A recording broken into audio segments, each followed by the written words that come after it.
Then, welcome to Living and Aging with Pride. I'm James Brown, and we are in the midst of a national pandemic. And I've got Miss Betty Sawyer, Project Success Coalition, here with me. I've got the great Jim Gonzales, who is a marketing whiz. And Jim, I've got to tell him what company you own. I own a company called the Target Group. The Target Group. And it's a big consulting, and we do political consulting, public relations, and community development work. And he's been doing that since I was a little baby. And then we've got the great Dr. Bill Cosgrove, who's a pediatric specialist. He has been doing this for years, and he sits on about 25 boards, both locally, nationally, and internationally. And if there's anybody that can speak to the pandemic and COVID-19, he can surely help us. Today, we're going to talk a little bit about vaccinations and how it affects people of color and what we should be doing about it. And we're going to talk about aging and being young again, like me. I mean, I know you guys want to be like me, a young man and all that kind of stuff. Not quite. So welcome to the show, and thank you. Betty, let's start with you. What kinds of things are you doing right now to make the people of color, the African-American population, be more aware of the need to get vaccinated? Project Success has had the pleasure of being a part of a statewide coalition, COVID community partnership with the State Department of Health and other partners to get that information around, to let people know that vaccinations are safe, they're effective, and it's important that we join in this movement to keep our communities and families and ourselves safe as well. And so we do a lot of work, just education, outreach, some media efforts to get the word out to our community. Is it working? Not as effectively as we'd like to see it. There's still disparities around the number of people in the Black community that are getting vaccinated. The last count, we look like we're around 38%. We want that to be closer to that 70% rate. And we've noticed different pockets in our community that are more willing to be vaccinated. Right. And so that causes us opportunities as well as calls for concern. How do we get our younger people to take the vaccination as well? Right. Very interesting. So it's a task all the way. And I'm going to go to you, Jim, because you've been responsible for quite a few political types to get into that arena. Are you finding now that the people you're looking for, you want to make sure that they have a great awareness of the underserved communities, the people of color communities? What's your message to them, and what are you finding, particularly in light of this COVID-19 catastrophe of how do we get to the people? How do we alert the people that they need to be strong and be taken care of? I think mostly with candidates as I recruit and others who want to participate in public dialogue is to know the information, know it inside and out. Data-driven opinions are critical right now. There's so many people right now spreading misinformation that's motivated by things that are political and not in the best interest of the communities that we tend to serve. And I think that's reflected in the low vaccination rates that we see in communities of color. There's a traditional distrust of government. There's a traditional distrust of some medical institutions. And so as I talk to folks who create policy, I think it's incumbent on them now more than ever that that their opinions are again driven by data and accurate information. The last presidential administration obviously did not think that was important. I think the current administration believes that it is, and you can see that as evidenced by the goals that they set, and some of them they didn't reach, but they certainly came close. We saw the governor today, to his credit, own up to some inaccuracies that they inadvertently spread about the number of people who were vaccinated. And I think that's certainly a laudable response on his part to correct misinformation wherever it is around this issue. Yeah, and Bill, you've talked to me many times about getting out and getting the word out into the community and so forth. You have that task of speaking from two sides of the coin, if you will. One to reflect the need to support the community. The other is to disseminate information that's coming from that system that is not being trusted. What do you say about the trust of the process and the vaccination? What do you say to the communities of color? Well, James, the issue really is we're trying to get people to make a choice to change their behavior. And when we talk about changing somebody's behavior, we're really talking they need to trust and do that in relationship with another person or with another group of people. And just the cold hard facts of data, it isn't really enough to get even scientists to do something. They have to also do it in terms of trusting their peers and trusting relationships. So when we're asking people to change their behavior, it comes down to relationships. So that means we have to build person-to-person, face-to-face trust. And one of the things that we've already alluded to is that for most people who don't choose to think like a scientist, every time somebody changes their mind because they have new data, it sort of erodes the trust of, oh, wait a minute, I can't believe what you told me yesterday because you have new data. Therefore, maybe I shouldn't believe you today. And if you're raised as a scientist, you celebrate the new information. You celebrate the fact that it's like a ladder, and I'm going to leave the rung of the information I had yesterday because I can move to a higher rung of better information that I have today. But that troubles a lot of people in terms of trust because they'd sort of like to have absolutes of a truth that never changes. And unfortunately, scientific truth is always changing. Well, and that's part of the problem. I mean, we're asking people to make decisions on information they're receiving, and particularly in the low-income communities, they are on the last page of getting information. So that information they may get today might have been from weeks ago, months ago, years ago. So we've got to somehow make sure that the information that we're giving them is precise and speaks to the need of right now. Right now is the problem with the vaccination situation. If we don't get vaccinated now, we may not be safe tomorrow. And again, getting people accurate information from a trusted source in language that they can readily understand. And unfortunately, not too many people can understand scientific jargon. And so we need to have the scientists, talk English to us, and not to dumb it down, but to make it understandable in day-to-day communication. And yeah, it depends on communication, and that depends on relationship, and that depends on trust. And we're running in the same circle. We've got interesting issues here. One is a lot of these people have a job, even working for the president. And the president says the house is red when it's blue. And all of a sudden, that information gets out there about the house being red when it's blue. And so the information is sort of disrupted. Jim, what do you think about that? How do we the public, and I love this setting because we've got the media mogul, and we've got the people, we've got the politicians, and we've got the system, sort of in this room.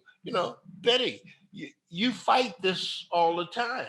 Every day. And a couple of things that the doctor brought out was that authentic, correct, factual information is extremely important. Right. When we talk about transparency and building trust. Right. The other is hearing information from people that you already have a relationship, a trusting relationship Right. with. And that's what many of our communities of color are doing.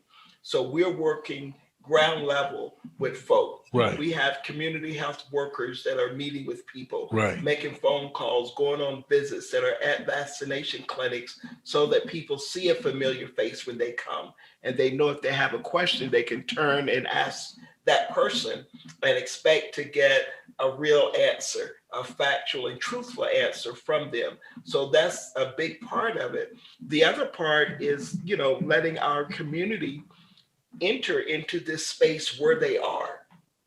We want them to be at Z, Right. but we accept them where they are. Inclusion. And let's talk about that. Where are you right now? And point them to some facts to help them along the way. Right. We have a couple of local, sites that bring up-to-date information with our Multicultural Affairs Office, the Health Department, and of course CDC, Right. which may be another area.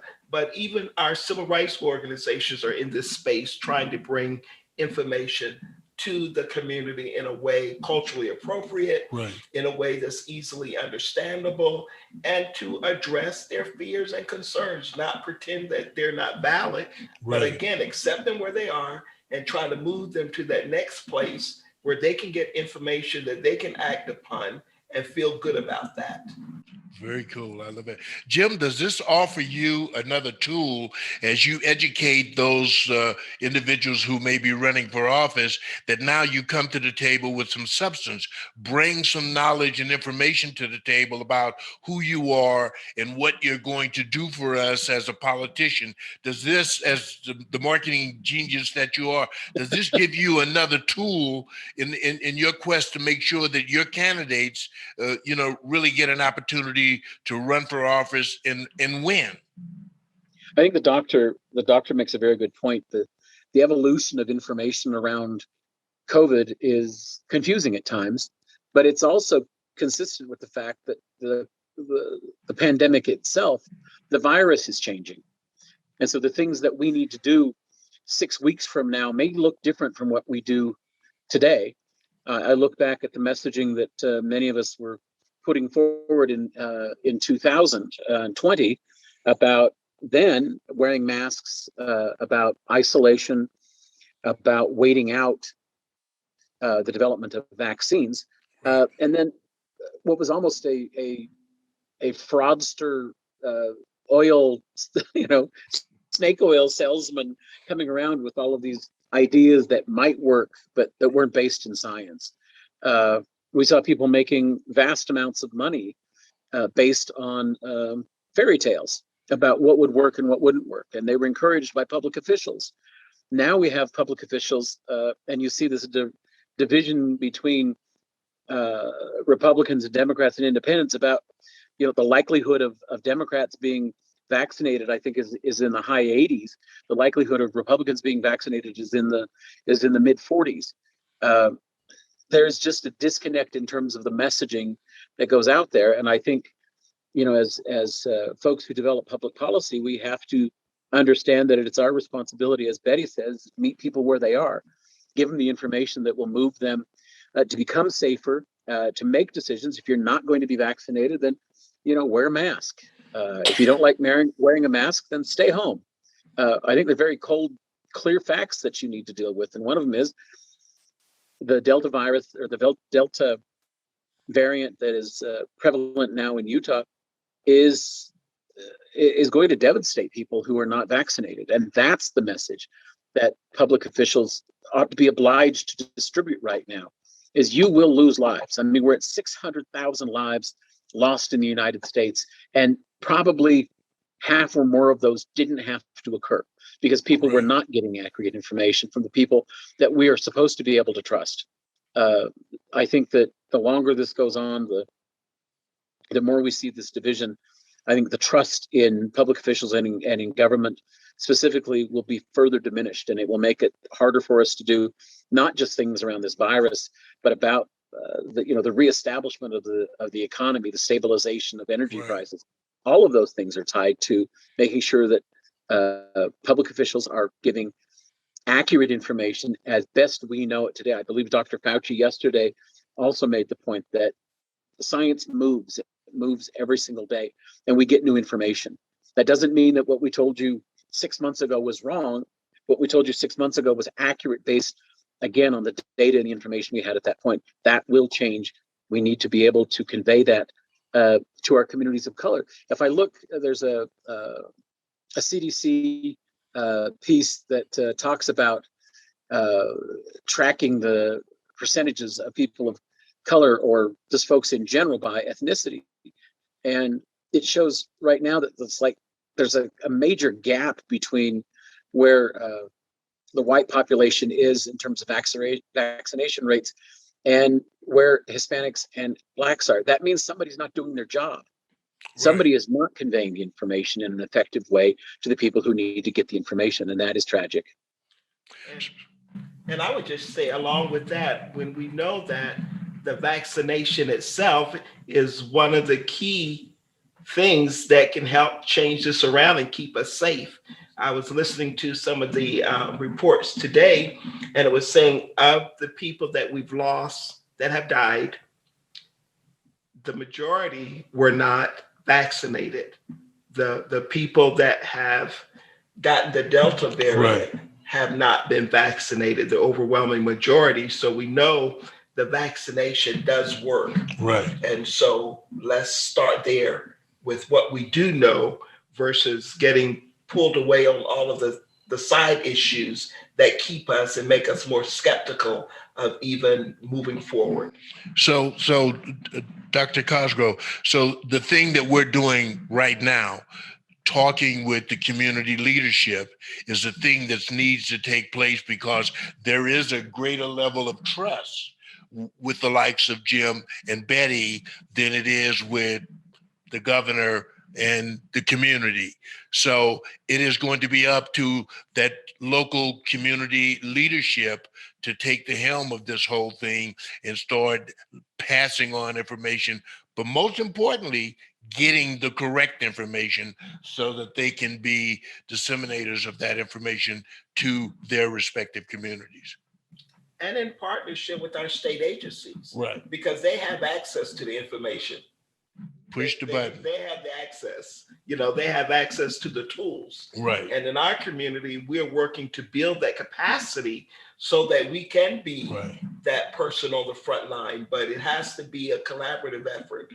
I love it. So it's what we all want is to create an inclusionary process across the board. And that's the big differentiate between who gets the right information or who delivers the right information or not. Very, very cool. You want to add to this, Dr. Cosgrove? Yeah, in terms of the trust in communicating, one of the things that I learned as a pediatrician is the families didn't care at all what I knew until they knew that I cared about them, cared about their child. And so they weren't ready to accept my expertise until they got the emotional message that I valued their lives, cared about them as people, and wanted them to thrive. And then once you build that trust, then the next step of accepting the information I had to offer was easy. Building the trust is the part that's hard. And that's why leaders in our community, the people we already trust, the pastors in our churches and our neighbors and friends and relatives, they're key in terms of helping the people who are nervous or worried or confused by all of this, to get them over the speed bump and on to making the decision to protect themselves and their families. Well, I tell you from my own experience in this community, Jim Gonzales and Betty Sawyer have been advocates for many, many years for this community and have made a difference. And they can be trusted to get the right information. They know who to talk to and what to say to them. And you don't want to be on the other side of the coin with these two. Otherwise, you may want to leave town, So I'm really proud to say that we are part of that vehicle of helping them to get the information out there. there's no finer people or individuals in this community than these two, except for you and I, Bill. So, And we're trying to Thanks- expand Thanks for that our vote of confidence, circle. James. Jim and I are trying to expand our circle. You Right. know, we don't want them to stop at us. We want them. We want to have a whole cadre of trusted people that folks can go to, because Absolutely. it takes certain people to meet different people. Absolutely. And we have different groups in our community that question in different ways or have different. You want questions. to identify some of those groups? Well, just thinking about in terms of gender. Okay. Our wonderful men, how you approach healthcare and wellness is totally different. Usually different. I won't use generalities. Right. It's usually different than we as women. Absolutely. And so we have to usually drag you kicking and screaming just for physical, Absolutely. let alone a vaccination or a nose swab. Okay, Right. I'm just speaking now. And so the other area is age. You know, we're seeing in our community, and I'm not sure if it's across the board, but young adults are more hesitant to get the vaccination. Right. It may be that feeling of, invincibility. Right. I can withstand and deal with anything. Right. Or they may have their own biases and myths and things that they've heard. Right. Because they stay on social media. They're reading a bunch of stuff that I never read. And so how do we impact that particular part? We have to make it make sense to them as well. Because many of us live intergenerationally, Right. in our households. Right. So if one person isn't doing it, it's going to impact everybody else in the Absolutely. house. So those are some of the things Absolutely. we're working on. So we have a job. So we're going to do this often. Okay. We're going to talk because I need to be educated. I'm one of those older adults who stuck in my ways, and there's things that I'm having to learn and understand, to talk about, to live about. And I love the fact that we have to start caring. We have to start caring across the board. The more we care for each other, the more we do for each other, the more it makes the difference. Jim, you want to add a little bit to the commentary? I think what Betty was saying about the intergenerational issues, I come from a extraordinarily large family. We have about probably 320 relatives in the Salt Lake Valley. And if I go in and I talk to older relatives, I have older relatives who've not been vaccinated yet. And they're not vaccinated, it seems, because of the trust they place in the younger adults in their household who tell them that it's not necessary. Right. And it takes the intervention of other seniors in our family to go to them and basically put them in a car and say, let's go. Right. The misinformation, again, that is just kind of word of mouth, can be devastating to senior adults. Fortunately, senior adults do have a higher rate of vaccination, but they are put in jeopardy because, Right. the vaccines we're talking about we're told they're 95% effective. The numbers that Betty was talking about a few minutes ago about the people who've contracted this Delta variant are 95% people who haven't been vaccinated, but that leaves 5%. That leaves 5% who are completely vulnerable, even though they've had a vaccination. Right. Now, think about older people who have not been vaccinated at all. If this Delta variant is as dangerous as it's been portrayed to us, then those people are in critical danger. And those people, we must find a way to reach out to them. And public health officials must reach out, figure out a way to get them vaccinated. I know the president has talked about doing this door-to-door campaign, which, I don't know, when in politics we do door-to-door every day, don't we, Betty? Over Right. and over and over again. Right. And so that means, find people who know how to do that and get them moving. Our culture in Utah is one that oftentimes references the door-to-door that our missionary population engage in. Those are transferable. Transfer that effort and that knowledge and that skill into this, which basically is focused on literally saving lives. And if we don't do that, then I'm not sure the point of it, frankly. I think, again, accurate information, acting on accurate information, holding our public officials accountable when they're not providing accurate information. Right. Those are all critical things. I like that door-to-door idea. I have some door knockers right now that we're going to be going out. Next time you come back, bring me some of those things. I like that idea. That's really a good idea. It gets people in the loop. It knocks on the door. And I like that idea. We need to do that. We ought to start a huge campaign on that.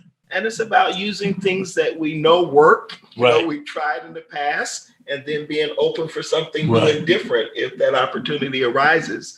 But we know there are some people, the digital equity is a real issue. Right. And we have populations of people that may not have a cell phone. Right. So how do they make an appointment? Right. How do they have access to the resources? And so we want to get out in the street and just hear some information, not just the vaccination in general, but housing is a big issue right now. Right. And remaining stable in your homes and jobs. So we have other information that we've included on that door knocker as well.